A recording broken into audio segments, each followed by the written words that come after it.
Buenos dias, everyone. This is something I've been wanting to do for a while, and that is share with you my chocolate chip cookie recipe. Chocolate! Great value, semi-sweet, and yeah, the recipe I have is very similar to this. I'm going to change it up just a little bit, and I want to show you exactly how I build it. How you build it will determine the consistency of the final product. Now, I personally like to have cookies more like cake. They puff up, they're soft.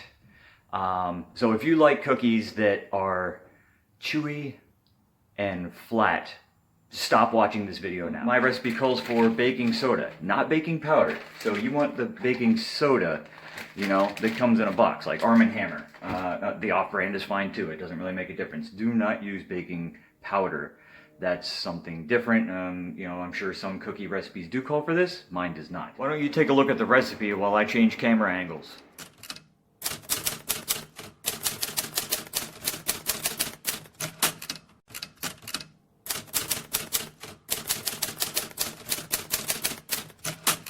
All right.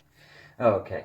So here I have my butter at room temp. It's been warming up. You want to pull out your 2 sticks of butter, which is what the recipe calls for, and chop up into little pieces so that it's nice and warm. At room temperature. Do not microwave it because then it's liquidy. Now here's the first change. You can see this is not all butter. I've actually substituted one of the sticks of butter for bacon fat. Yeah, but bacon tastes good. Pork chops taste good. My sugar measured out, 3/4 cup of brown and 3/4 cup of white sugar, and we're going to blend that up using my little hand mixer here.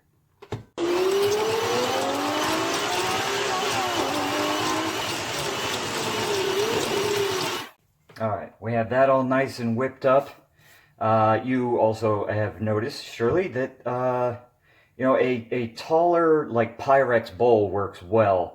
I don't have one. I have shallower bowls that they have plenty of volume, but the walls aren't high enough, so when I use my blender, it splatters out everywhere. So I just use this big old pot. You know, it does have smooth rivets on the inside, but they're up high. It doesn't interfere. It works great. All right, so we have that blended up. I'm going to add a pinch of salt, well, 2 pinches of salt, maybe 2.5.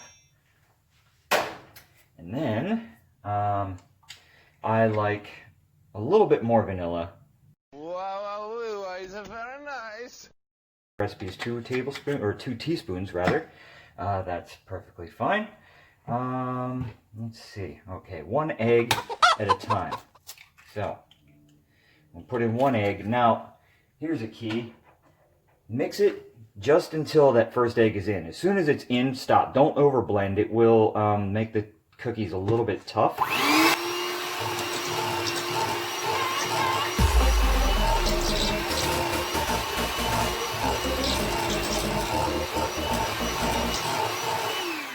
Alright, that's in. Second egg. Put that guy in there.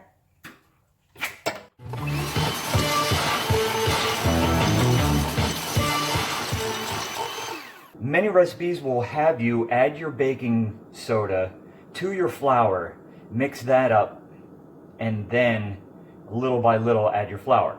And that's fine, there's nothing wrong with that, it works well, but I found something that works even better. Okay, so 2 teaspoons of water, zapped in the microwave. I'm going to add 1 teaspoon of baking soda to that, and it starts to fizz immediately. Give it a nice stir. Just take a look at this. Pour that in. Now this allows the baking soda to mix in more thoroughly, and you'll get a fantastic rising action.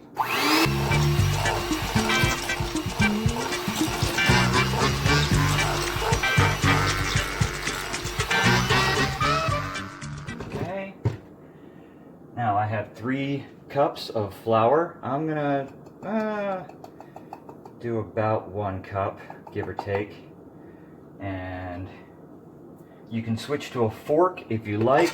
I like to get it started with this, you know, continuing use of the hand mixer will aid in the fluffiness of your cookies.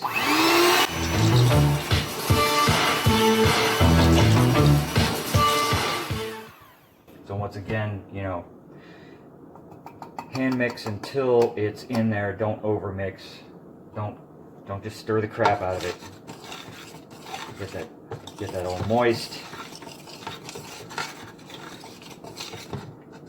C is for cookie, that's good enough for me. C is for cookie, that's good enough for me. Oh yeah! And let's see. I may need to use a fork at the end to get this all in. Sometimes it can get a little too thick for the hand mixer. It's, you know, it's a cheap little $10 item, so might be a little too thick. We'll see. Let's see what happens. No, we're okay.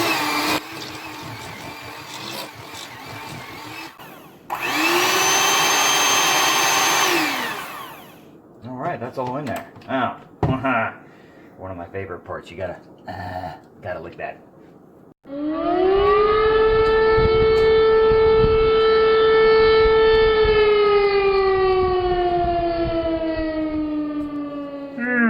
Bacony. Now there's only one thing left, and that's to add in the chocolate chips. So chocolate. That bag, dump them on in there. Now at this point, you don't want to use your hand mixer anymore. It's gonna have a tough time with those chips.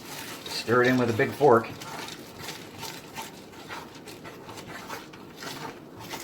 And that's that for the dough. Now I'm not gonna bake these right now, so I'm gonna transfer all of this. I'm gonna use one of these here spatulas and transfer it into a Tupperware container and put it in the fridge. But I would say in the refrigerator, it's probably good for like a week at most. You know, if you just want to bake off a dozen, you know, one night and a dozen the next night, it works pretty well for that. My mom always said life was like a box of chocolates. You never know what you're going to get. I used 2 normal sized spoons to scoop the dough out on the tray. The oven is already set to 350, and I'm gonna check on these in about 10 minutes, though the cookie tray is a little bit thick. It'll probably need another minute or 2. So after 10 minutes the cookies are done. They did not need another minute. I guess the shape of this pan really helps a lot. Look how poofy they are. Oh, they're gonna be awesome. As good as the cookies are, if I just used all butter rather than substituting some of the bacon fat, it would have risen up even a little bit more. Anyway, they're awesome. My milkshake brings all the boys to the yard, and they're like, it's better than yours. Damn right, it's better than yours. I can teach you, but I have to. I just checked on the cookies, and they don't need another minute. They are ready to go. That's awesome. Keep doing that. That's so helpful.